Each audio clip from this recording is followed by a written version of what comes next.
Good, okay, the times are so we can come back right here. All right, so what are some bills that your representative has passed or proposed? I propose the insurance. Yep, so keep going. Explain Trying a to little bit. get Michigan has the highest car insurance rates in the United States, and he's working to get it so that it's more compatible with everybody else. Okay, all right, so it's more equitable or comparable to other states? Because we pay, I mean, I don't know about anybody else, but I pay big money for insurance for an older vehicle, and it Okay. should never cost that much money. Okay, And a part of our insurance also goes towards like the handicapped vehicles that the insurance will provide to families. There's a clause in there that what we pay contributes to that fund.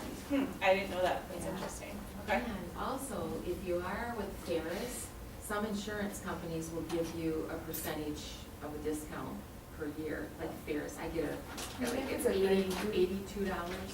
Did you know that? I just know you can for like having good grades, I think can make your car Oh. go down, I'm pretty sure. It's, even if you're alumni of Ferris, it's forever, I didn't know that. so, That's good. yeah.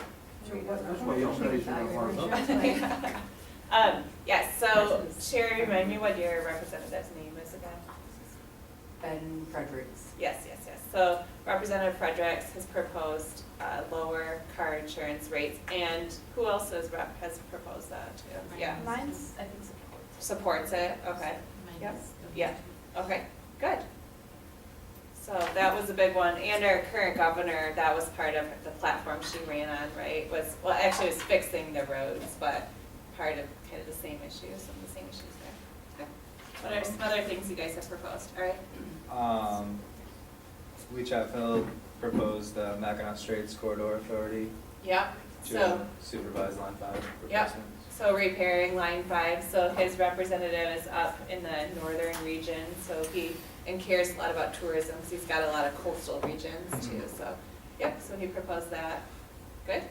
there's just like 5 or like 6 new ones on here since the last time I looked, Oh, which is okay. really surprising, but they're all for like education and I don't know, it just says appropriation, 0 budget, higher education, and then there's one for community college too, Okay. but I don't understand exactly what Okay. they are. I Oh, might you're trying to take- get a free community college. That's what I was thinking, but that's. Yeah, there is a push, yeah, for free community college, A little so, late what, for us. a little late for you guys, Yeah. yes, sorry about that. She did. But there is, the Money. NASW is advocating, we are lobbying though for tuition forgiveness for social workers though too. So that's something to pay attention to. And Doesn't take as much money. in all seriousness, that's something to call your representative, like you, not these guys, but your own actual representative about. Truly, that's something to call about, say that it's important there for loan forgiveness. And we're going to be talking to them about that when we go down there, so. Is But that they- Larry Hammond? Yeah. They do it in some of these rural areas. I know Benzie and Manistee Yeah. counties are real big, but a lot of times you have to pay 10 years on them. You do, yeah, that's So you what gotta it, work like a certain amount of time. Yeah, but still, you know, that it's a hasn't big. been a problem for me. No. I like to think of how much my brain is worth, it's very valuable. Yeah. I spend a lot of money and effort on it. That's a lot of money, right? Yeah, so that your own legislator might not be proposing that, but that's something that is being proposed right now, is student loan forgiveness, so.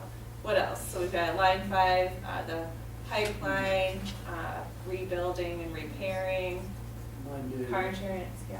mine proposed and being all the way through, was a bill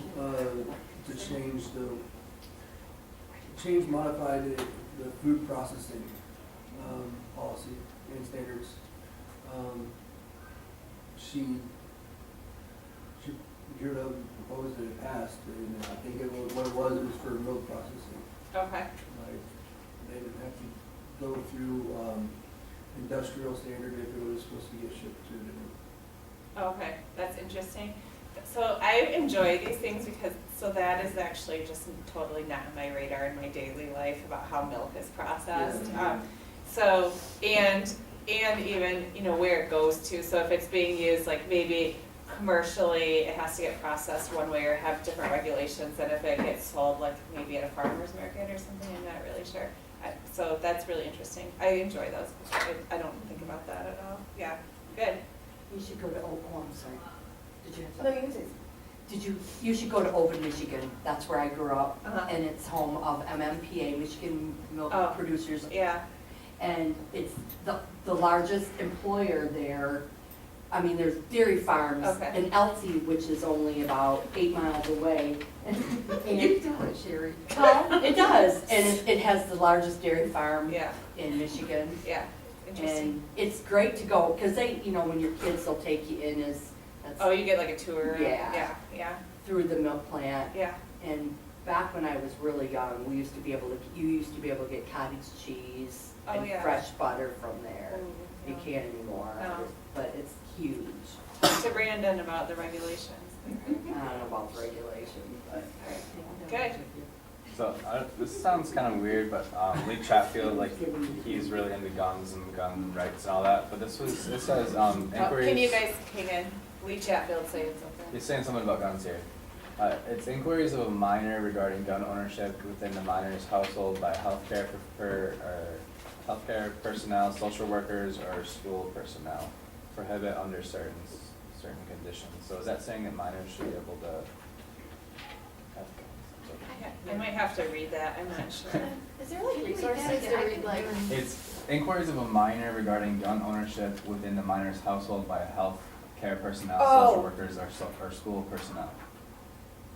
I'm actually, so I could be wrong, I'm not looking at it, I'm interpreting that as like if one of those personnel comes into the home maybe to provide services. Oh, So could that person Yeah. have a weapon in them? Oh. Within the minor's household. Oh, by healthcare personnel, social Yeah. workers, or Oh, school for them to be personnel. carried. Ah, I Yeah. gotcha. I was concerned for a second. Yeah, I guess that makes go sense. ahead. This is really interesting. I just like kind of understand this one, but it's about like amending like a bill that has to do with schools and how, like vision and hearing screening for kids. And it's Okay. like saying that if a parent or local parents, I don't know what that means, if that means like in poverty, but if they fail to provide like dental assistance or whatever for their children, then the school has to do something for it. I don't like understand all of it. It's just really interesting to see like things. Oh, is it in locus parentis, is that one? Yeah, Yeah. no, that's it. What Okay, does that mean? means that the school is functioning, like during the school day, the school is functioning, so that's a Latin phrase, like they're kind of a surrogate parent to that child during the day, so they have to act in the best interest of that child. Is that a good way to frame it? Yeah, it says Yeah. that the department shall establish and maintain a dental oral assessment program to provide dental oral assessments to children residing in the state. Yeah, so the school would take on that function there. So that is an interesting thing though, because our kids in this area, dental, if you don't have dental insurance, there's very limited resources to get preventative care. And I'm sure things are changed since I've been doing direct practice, but the kiddos I worked with, a lot of them didn't have insurance, and especially dental. Some of them had some insurance, but they didn't have that dental coverage. And so there's very little preventative care, and it wasn't until they had a cavity or something like that. So it was like our dark humor that they were pretty happy to like pay to pull a tooth out, but not to, keep the teeth clean in the first place. So if we had that access at schools, and some school districts are doing that. I think the Career Tech Center has like a health clinic on site. They probably don't have dental care on site, but they might contract for that. So that would be, they can contract for that, yeah. Vision. Yep, vision screenings and stuff like that, yeah. But that's a helpful way to do preventative care for children. Is that a form of social welfare then? I would So consider providing it. services to Yeah, health services, I would consider that, yeah. It's the Northwest, no, I don't. Dental clinics north? Well, that too, but there's Northwest Michigan, yeah, I don't know the acronym for sure, but it's out on 7th Street. Oh, yes. And they do things, very, Do they do dental care there? yes. Do they, okay, yeah, In that's fact, good they to have a know. brand new dental area that they Okay. all redid. In fact, because there's one of those in our office too. Yeah. In Benzie. Well, and then that's because you guys are just the model over there. We are you're- not. No, you really really are, that We- Chip Johnson. you're right. He's just fabulous, so he's a great leader.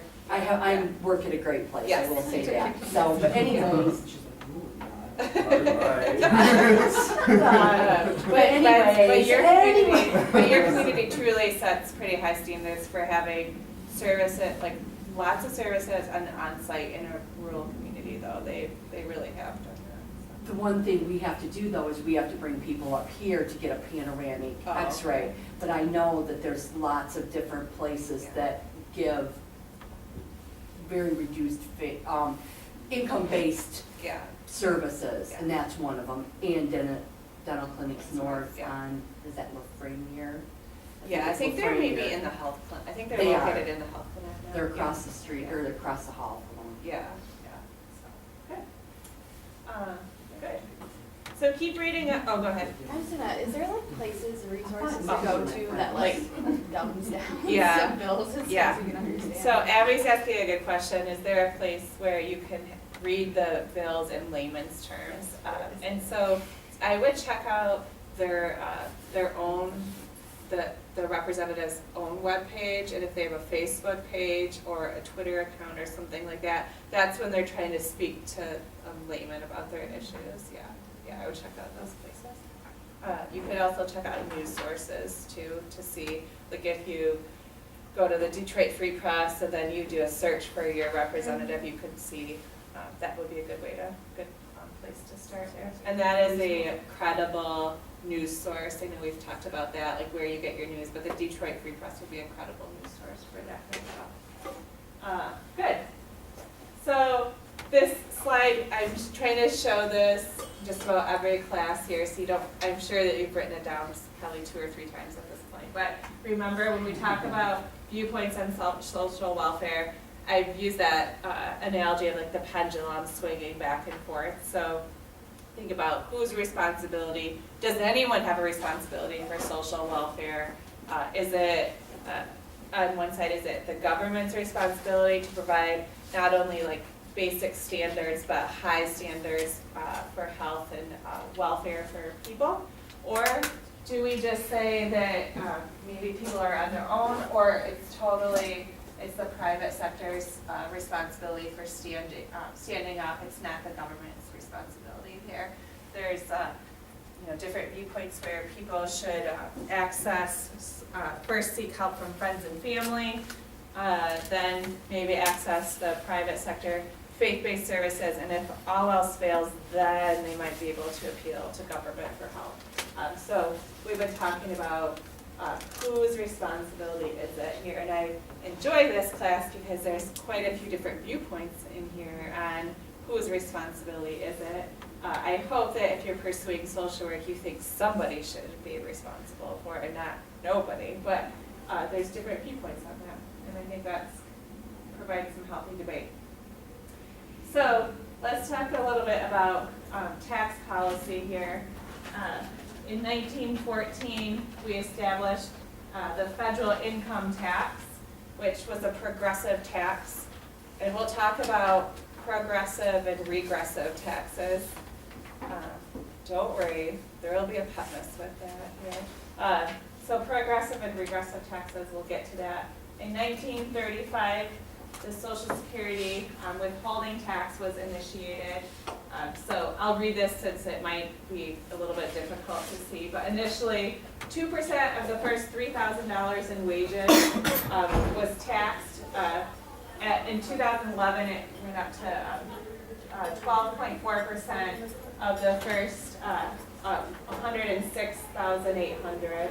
And I don't know that it's increased since then. And that's a partnership between employer and employee who would pay into that there. Did you have no questions? Okay. So these are some important tax history. The earned income tax credit is for low to moderate income working people, and it reduces the amount of taxes owed and refunds the difference. That's important because people have to, the word refund is important, because low-income folks have to pay into that all year long, and then they might get, if they meet qualifications, they'll get refunded at the end of the year. Why do you think that is an important distinction there? Versus lowering their taxes in the first place?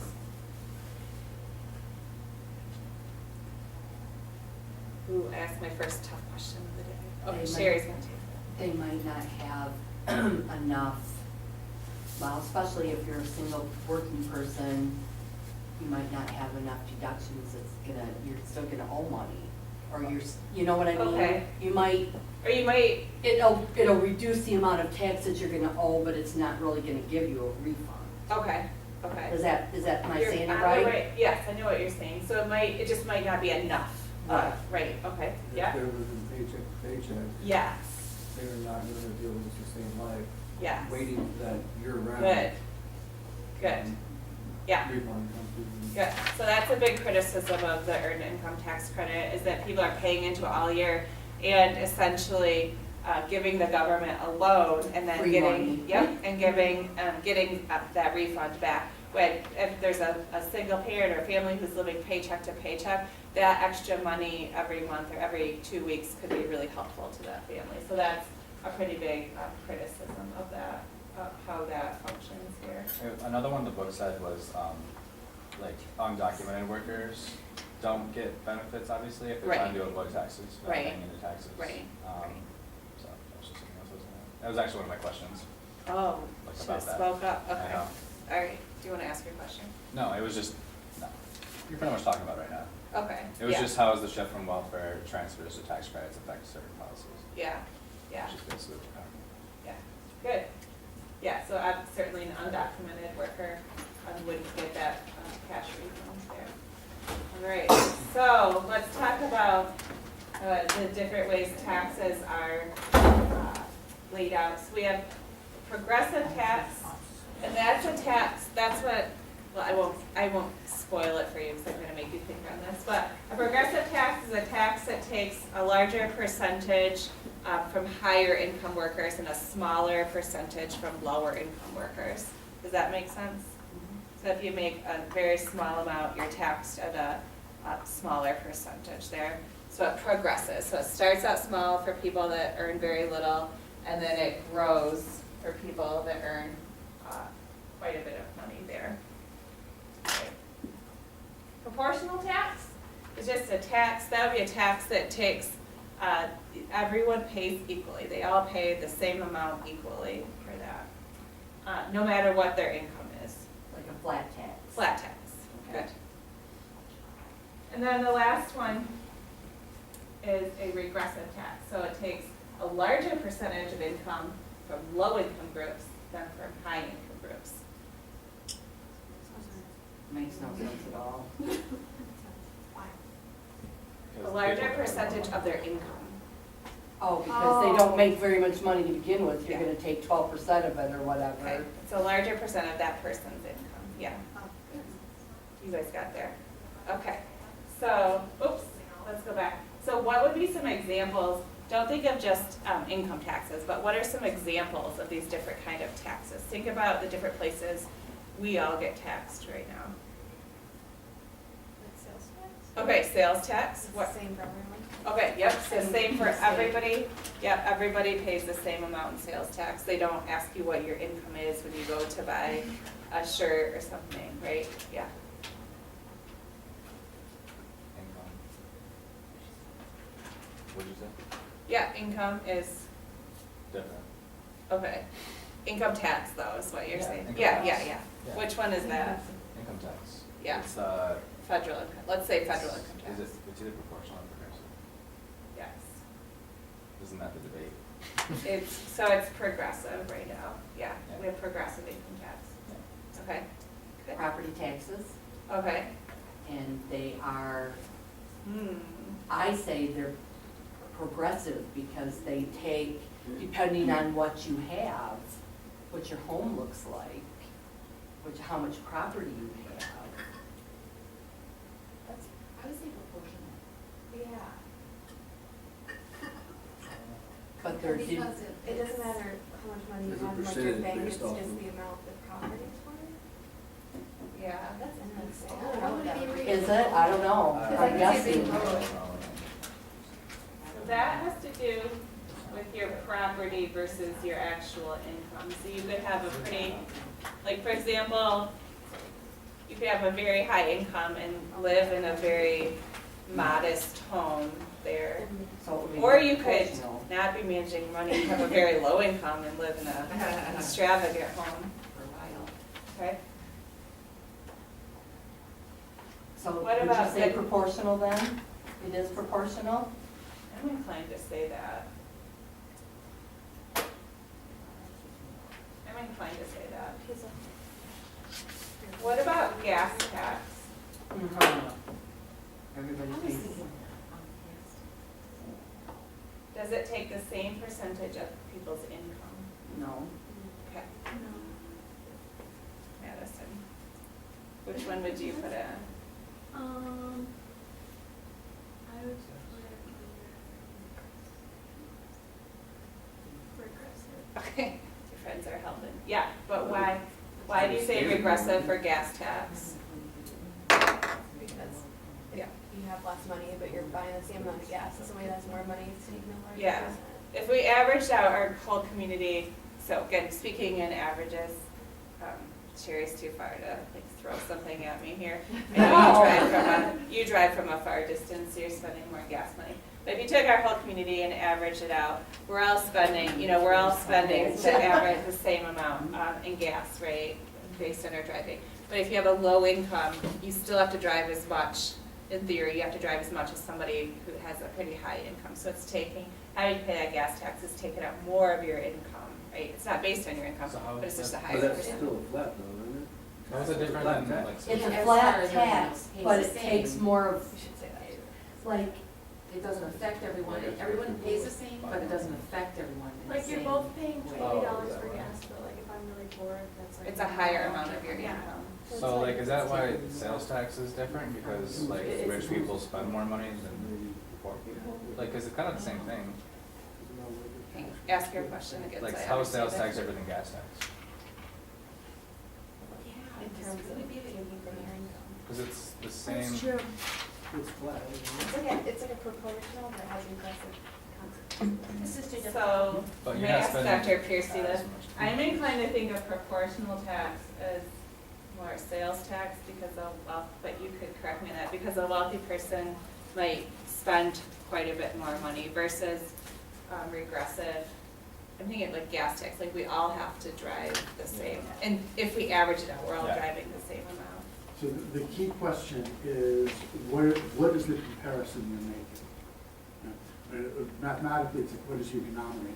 So according to these definitions, the denominator should be income, right? So you should compare what you're spending in the tax to the income, you get a percentage. So with sales tax, like you said, it's tricky because it depends on how much an individual consumes. Mhm. So you could probably gather data. This is an empirical question. We should be able to gather data to look at consumption habits for different income ranges. Which we are going to look at that a little bit today, okay. And then you might be able to figure that out. I don't think it's obvious without examining. But I think the reasoning on the gas tax makes sense. It's another one that you'd have to examine as well. But the reasoning is, it's a little easier, I feel like, because sales tax, that's so much. Right, Gas is very specific. yeah, right. Good, thank you. So let's look at federal income tax here, and you are going to be doing a little bit of math. Oh, here. It's gonna be pretty fun. So this activity actually stemmed from the faculty learning community that I'm part of, so I'm giving credit. I have been wanting to do this activity for a few years in class, and our colleague, Dr. Decker, designed this activity. And so we're going to look at income tax, federal income tax, and how it's managed like throughout the different income brackets. So someone who makes $30,000, $60,000, $120,000, $250,000, how their taxes would be paid and measured here. And then we'll look at how you guys feel, like, does it seem fair? Is it unfair that we have a progressive tax system? and think about your own perspective and what your own representative would say about this. So why don't you, looks like you're kind of already partnered up here.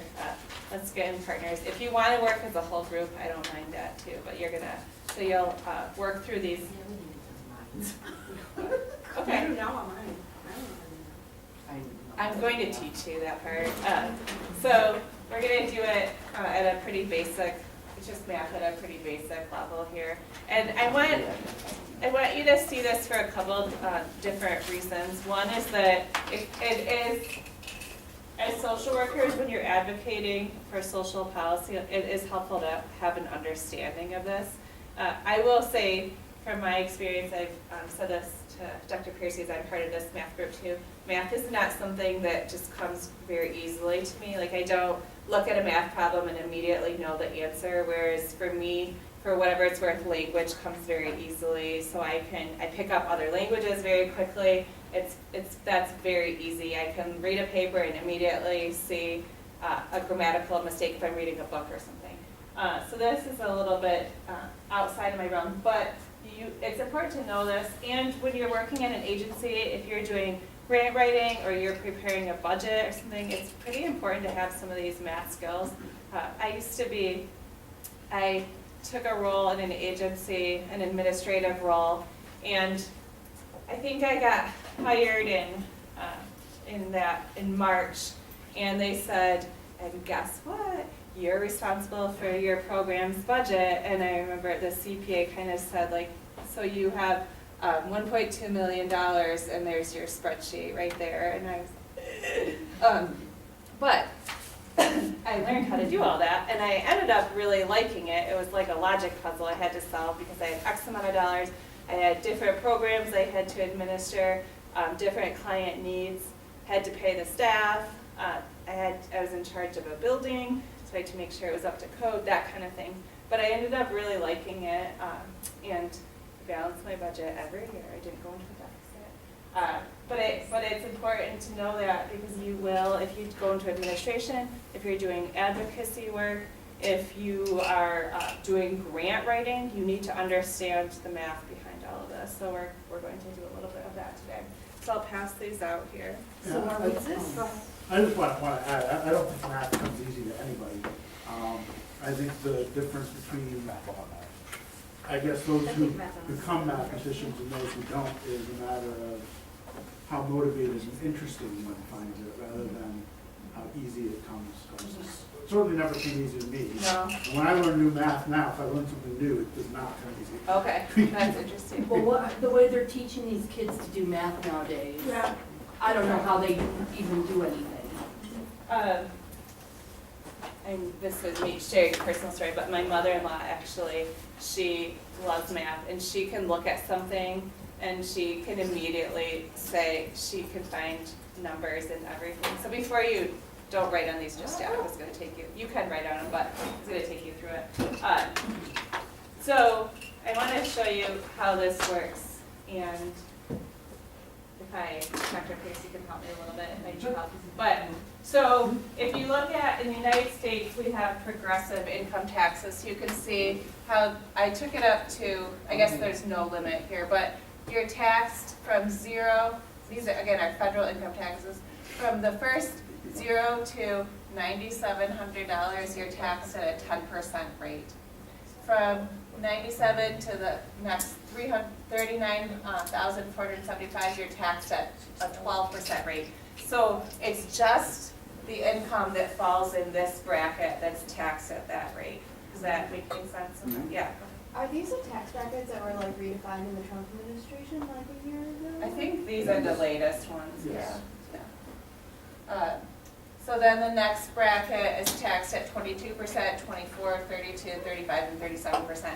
But what I do want you to get out of it is looking at, is this an actual, when people say I get taxed at almost 40%, if they make $1 million, are they really, is 400,000 or 30, that amount coming out of their taxes? So I want you to take a look at that here. So do you know how to do these computations, or do you want me to take you through them?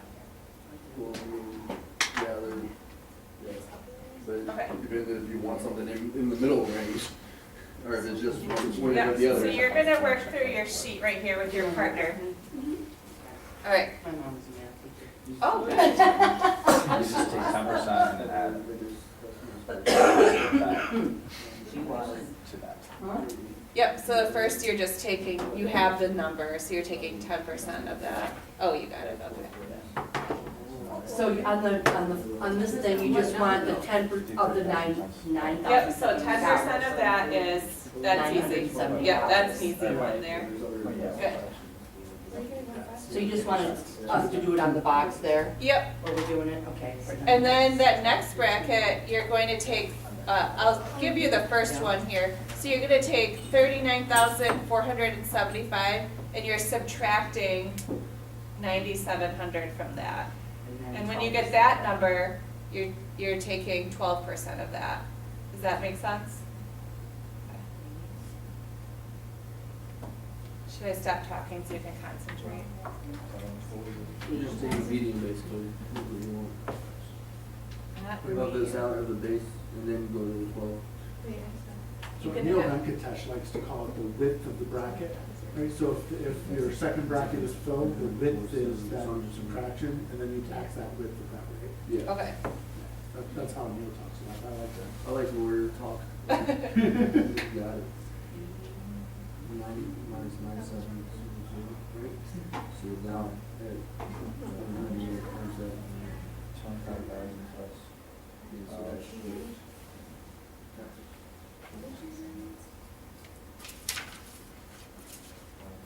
That's it. When I was a kid and I'd go shopping with my mother, she would say, I'd say, how much is this gonna be on sale? Figured it out. Oh, yeah. You know, my mom was a math teacher too. That's good. It got pretty easy finally. Whatever you're turning off of this now, so if you make 30,000, you make that. Nice thing. Yeah, so far, yeah, the tricky part here that we came up with, that Jim was helping us with on Friday, Is it 37? is, It's right there. if you've got a mix or what they call ordinary income and capital gains, long-term capital gains, 6,000 you plus, pick up what's two? here in this table where your ordinary income is left Yeah. off. So this example is Zach, Yeah. you Well, take it's the $500,000 and you run it through this system. Right, it was right. And that's the ordinary income part. And then for the capital gains, you pick up at the 500,000, so all of that is at 20%. Oh, really? So this is big, yeah, and so you start with the, you don't do them separately, you start with ordinary, you pick up where you leave off. Oh, I didn't know that, okay. Me neither. Okay. Jim explained that to us. Okay, So- okay, that's interesting. Would you be able to explain that to the group? Because I computed that a little bit. Okay, Okay. I'll quickly work out the. Okay, yeah, thank you. Yeah, they're paying more taxes than I am in 3 years. Pay more taxes and all that. This doesn't seem fair at all. Yeah.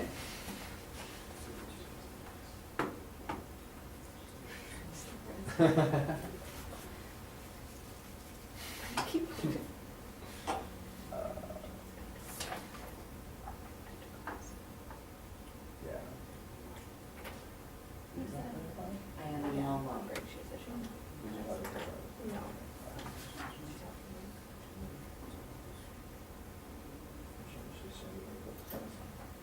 Do you want to know the percentage then?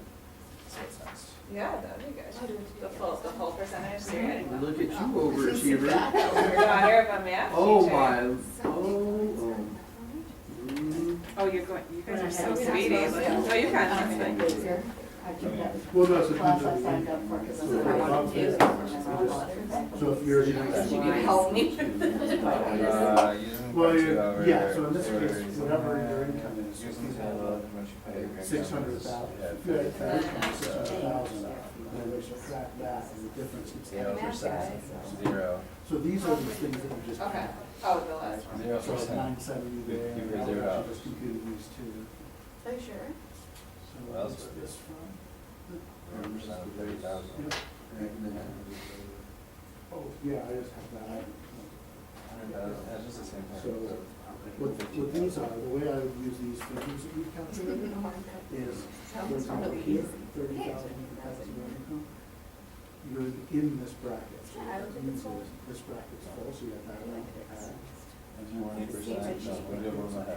30,000, 9,700. What's 20%? Because it doesn't fill this one up. Yeah, but the 60,000 would, so 10%. Exactly. he would get taxed that, plus.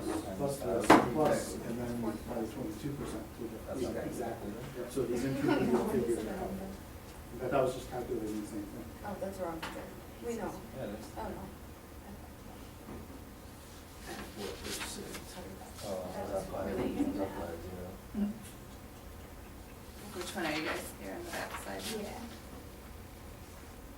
We're doing the. I didn't do it first one. How is that?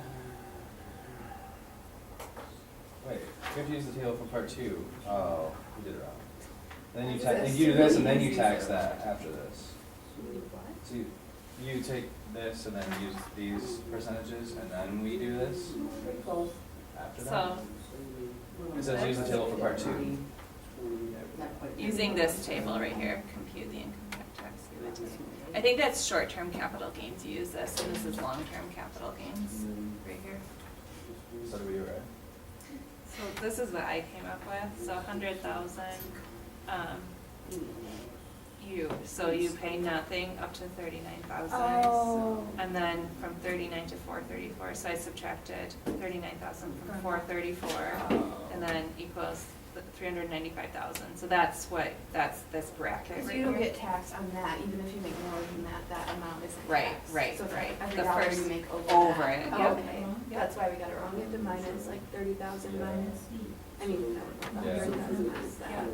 Well, I'm not gonna count too much. So I got 59,261.25, and then you, Yeah, but it's like a step, it's like a ladder or so, you know? So if you're making 60,000, you're gonna get taxed at this rate. so you're taking 434. But that puts you with 39. Nope, you're subtracting 39,000 from it to get this bracket right here. Oh, I Is see. the difference between 434, 5 here, so it's going 60. So, So 60 Yep. minus 39. Okay, yep, that's what I got here. So that's, this bracket is 395,000. Oh, And then I you're see. timesing that by Yeah, so 15%. 20,005, no, that gets taxed at the next bracket, 22%. Yeah, that's what I got. Because it's Yep, higher. so you're Yeah, it's taxed higher. It's actually that much at what- that bracket. So that's a pretty, you know, that's a So substantial amount of money so this one's paying. so anywhere between that bracket stuff. Yes, very So is good. that? But Yeah. even if you made 40,000, you're getting taxed more than Right. what you make? Yeah, so that's what we're gonna talk about here. Tax Yep, bracket is it just- yep. So that's, Okay. but these are for 60,000 capital here, gains right? taxes, It's so not that's in not that income bracket. It taxes. is, Right, but you can see how for income taxes, someone making 39,000 is quite different than someone making 84, but they're taxed at the same rate there. So this one is just 20% of this? You gotta pay that base. Yeah. And Yeah. everybody gets taxed that over Right. that? Okay. Yeah. How do they make So it so every like time you this go up, is you gotta math pay that to next figure it base. out? So you're taking a I step. don't think right? it's